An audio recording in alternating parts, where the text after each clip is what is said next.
Blending Unfamiliar Words, Nonsense Word Fluency from the Axelson Academy. Reading Foundation Standard 3A and B.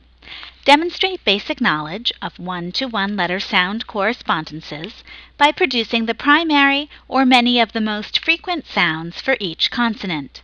Associate the long and short sounds with common spellings, graphemes, for the 5 major vowels. One of your major goals in kindergarten is to have students be able to deconstruct words by breaking them down into syllables and sounds, phonemes, and to construct words by putting those phonemes and syllables back together. These are segmenting and blending skills. This video explains how the reading of nonsense words can inform teachers as to a student's understanding of phonics principles. We are going to look at blending phonemes, sounds into words, blending CVC words, blending silent E words. We'll move into multisyllabic words, and then we will connect to text.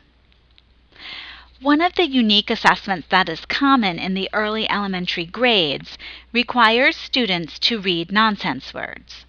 The reading of nonsense words can tell you if a child actually has developed an understanding of basic phonetic principle by removing the possibility that they have actually memorized the words. For example, when shown the word cat, does the child actually know the individual phonemes, k, at, or have they memorized the word into their sight vocabulary? Initially, it might seem that the difference doesn't really matter, and many students with a good working memory can mask their lack of phonetic skill. However, as reading becomes more difficult and students encounter unknown multisyllabic words, a deficiency in phonetic skill will become more apparent. What you ultimately want is for students to be so comfortable with the phonemes, sounds, and words that with predictable spelling patterns, they can confidently approach new words. One way you can quickly incorporate this type of blending into your daily routine is through the use of dice with letters on them. These can be made from blank dice available at learning stores, or you can use smartboard dice for this activity. Begin with CVC, consonant, vowel, consonant words, so you are dealing only with the short vowels.